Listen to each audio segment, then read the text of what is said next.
చేసినా మా డాడీ అయితే అన్ని బాబాయ్ అని పిలుస్తా, డాడీ అని పిలిచి ఇష్టం ఉన్నది. బాబాయ్ మా బాబు చిన్నప్పటి నుంచి వెళ్ళి ఇయ్యాల నేను ఇక్కడికి వచ్చిన అంటే కూడా ఆయన హ్యాపీ చూపెట్టాడు బయటకు.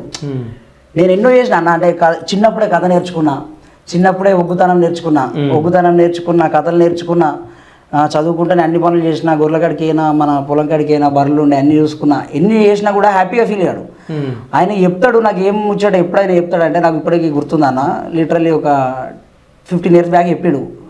2010 ఆ టైంలో మా పొలం కళ్ళం ఉంటుంది కదా, వడ్ల కళ్ళం కాడ బాగా ఇరిటేట్ అయినా, నేను ఈ దుమ్మేంది అంతేంది ఇరిటేషన్ అయింది, మన బచ్చగాళ్ళం ఇరిటేట్ అయినా, నన్ను ఎందుకు చంపుతున్నావు ఈ ఎండలా అని సీరియస్ అయినా.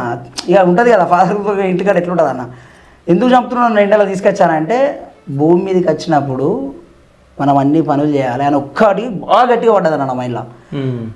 అతి చిన్న వయసులోనే కథ నేర్చుకున్నా, అతి చిన్న వయసులోనే పట్నాలేసు నేర్చుకున్నా. మాకు చెప్పినా కదన్న, మా కులదైవం మల్లన్న బీరన్న వాళ్ళు పూజలు చేసుకుంటుంటాం మేము, అన్నీ నేర్చుకున్నా, మా డాడీ బట్టి అన్నీ నేర్చుకున్నా, ఆయన అన్నీ చూపెట్టిండు లైఫ్లో. ఇప్పుడు కూడా నేను ఎంత పెద్ద సక్సెస్ అయినా ఆయనే లోపల హ్యాపీగా ఫీల్ అవుతాడు కానీ బయట చూపెట్టాడు. ఇప్పటికి కూడా తిట్టినట్టుగానే కొట్టినట్టుగానే ఉంచుతాడు నన్ను, ఎందుకంటే అట్లా లేకపోతే మనం వినాం కదా.